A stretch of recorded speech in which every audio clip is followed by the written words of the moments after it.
Olá, este é o Literatura Miojo e hoje falaremos sobre a obra O Livro dos Espíritos, de Allan Kardec. Bom, essa é a obra que meio que inaugura, né, o que a gente conhece como doutrina espírita, o espiritismo. Basicamente, o Kardec compilou ali um monte de ensinamentos Isso. que ele diz ter recebido de espíritos superiores através de médiuns. E fala sobre imortalidade da alma, a natureza dos espíritos, como eles se relacionam com a gente, leis morais, vida futura. É tipo uma filosofia espiritualista bem organizada. Exatamente. E o formato é interessante, né? São mais de 1000 perguntas que o Kardec fez e as respostas que os espíritos deram.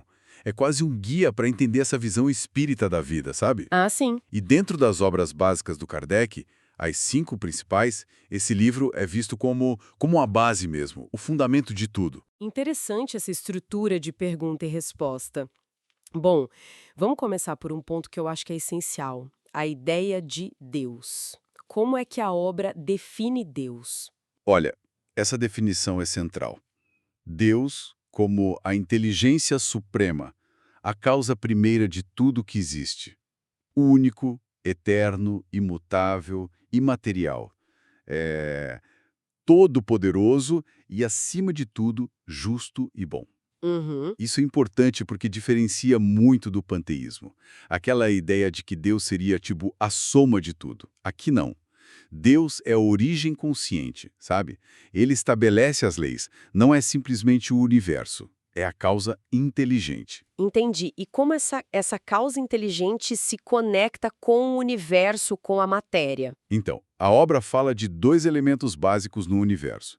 O princípio inteligente, que vai dar origem aos espíritos, e o princípio material. Esse princípio material também é chamado de fluido cósmico universal. Fluido cósmico. É, os espíritos são as individualizações do princípio inteligente.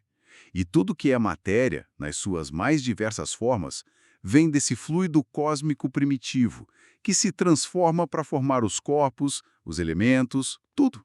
Certo. E os espíritos em si? Como eles são? Já vêm prontos? Não de jeito nenhum. A ideia é que são criados simples e ignorantes. Ou seja, sem um conhecimento prévio, mas com a capacidade, aptidão para progredir e alcançar a perfeição, tanto moral quanto intelectual. E como eles progridem? A principal ferramenta para essa evolução seriam as encarnações sucessivas. A ideia é que o espírito aprende, se aprimora através das experiências aqui na matéria, né? Mas essa evolução é sempre para frente? E o que liga o espírito que é imaterial ao corpo físico? Tem uma ponte aí. É um progresso constante, sim. A doutrina diz que não tem retrocesso no que já foi aprendido, moralmente e intelectualmente. Claro, um espírito pode ficar estacionado um tempo, mas regredir não. Ah, tá. Existe uma hierarquia, né? A chamada escala espírita, que mostra os diferentes graus de evolução. Mas todos avançam. E a ligação é o perispírito, um envoltório semimaterial, fluídico, pensa nele como uma interface, que permite essa interação entre o espírito e o corpo denso. Perispírito. Interessante. Bom, essa ideia de progresso contínuo através de várias vidas nos leva direto para a reencarnação, né? Que talvez seja o conceito mais conhecido do espiritismo. Com certeza. E é apresentada não só como uma crença, mas como uma lei da natureza mesmo, necessária para a gente evoluir. Mas é diferente da metempsicose antiga, sabe? Como assim? Porque o espiritismo diz que espírito humano evolui sempre como humano, não reencarna em animais, por exemplo. E vice-versa. A reencarnação serve não só para progredir, mas também para reparar erros passados. É a expiação. Sabe aquelas habilidades ou intuições que a gente parece ter desde pequeno? Sei. A doutrina interpreta isso como um eco, uma lembrança de conhecimentos de outras vidas. Faz sentido dentro dessa lógica. Mas se a reencarnação é uma lei, como fica o nosso livre-arbítrio? A gente só segue um roteiro pré-definido? Não, muito pelo contrário. O livre-arbítrio é fundamental.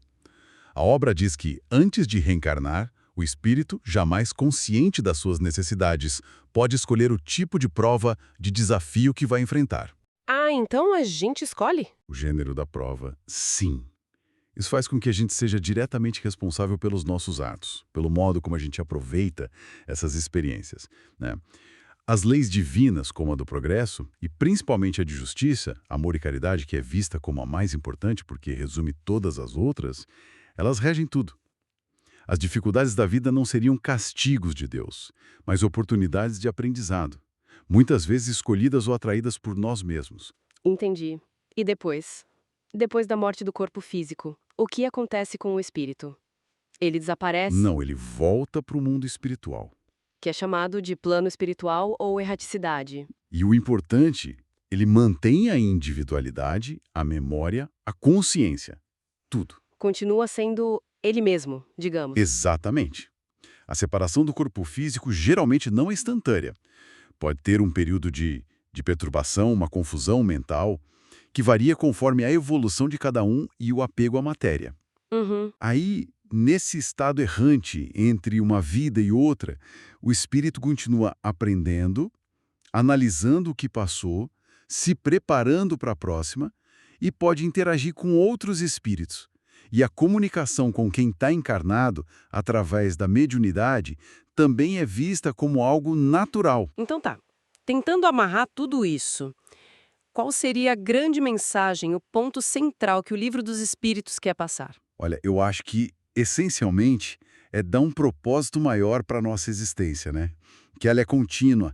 A vida não seria só isso aqui, um evento isolado. Seria parte de uma jornada longa de aprendizado, de melhoria moral, intelectual, até a gente atingir uma perfeição relativa. Uma jornada. Isso. E essa jornada é regida por leis justas, naturais, onde cada um colhe o que planta, por causa do livre-arbítrio e da lei de causa e efeito, que funciona através das reencarnações. É uma filosofia que tenta dar respostas lógicas para perguntas existenciais, sabe? Se opondo ao materialismo, ao niilismo e oferecendo um consolo, uma esperança baseada nessas leis e na imortalidade. É, realmente é uma visão bem abrangente da vida, do universo. Sem dúvida. E isso, claro, nos deixa com uma questão para pensar, né? Se nós somos mesmo espíritos imortais, sempre evoluindo, podendo escolher provas e aprender com elas vida após vida, como é que entender isso de verdade poderia mudar o jeito que a gente encara os desafios do dia a dia, nossos relacionamentos, o sentido da vida aqui e agora? Esse foi o Literatura Miojo. Rápido, mas com gosto de quero mais. Curtiu? Então procure a obra original e experimente a leitura completa. A leitura te espera sem pressa, mas com prazer.